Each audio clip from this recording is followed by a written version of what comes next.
எடுக்கக்கூடாது அதுக்காக எடுக்க வந்து நோட்டீஸ் போட்டவோ இந்த கொடுக்குறாங்களே பொதுமக்களுக்கு இந்த பேர்ல சாமி நான் போடுறதுக்கு அதுதான் மேடம் தண்ணி கூட கொடுக்கல சரிங்களா. அடுத்து சாமியா போடுறோம் எல்லாம் போடுறோம். அதுக்கு நான் இன்னும் சொல்றேன், அந்த 5000 ரூபாய்க்கு தயவு செய்து அந்த 5000 தான் கேட்குறேன். இந்த சூழ்நிலைக்கு மட்டும் தான் கேட்குறேன். இந்த சூழ்நிலை 5000 ரூபாய் செலவு பண்ணிருக்கீங்க, அதை சொல்லுங்கன்னு தான் சொல்றேன்.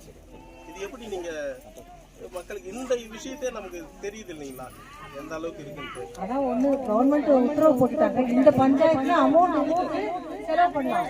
இதுக்குமே வழியற்ற பஞ்சாயத்துகளும் இருக்குது. 5000 ரூபாய் ரூல் பிரகாரம் அவங்களால செலவு பண்ண முடியல. கிராம சபாக்கு 1000 ரூபாய் கூட செலவு பண்ணாத பஞ்சாயத்தும் இருக்குது. இந்த பஞ்சாயத்து இருக்குது, அதனால செலவு பண்ணலாம்.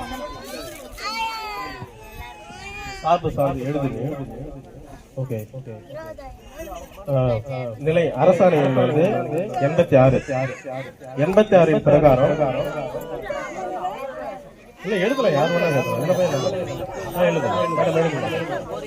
நீங்களே எழுதுங்க.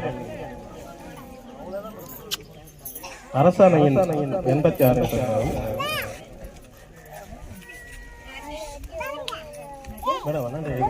எதுக்கு இடம் விடாது இல்ல வேண்டாம் மேடம், எல்லாத்தையும் எடுங்க. எல்லாத்தையும் பிடிக்கிற மாதிரி ஆயிடும், அதுதான் எழுதுங்க.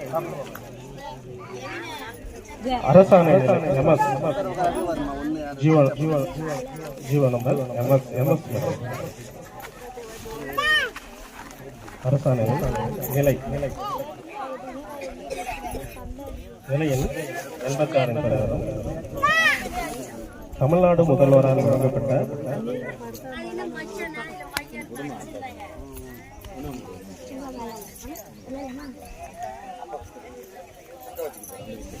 கிராம சபை கூட்டங்களில்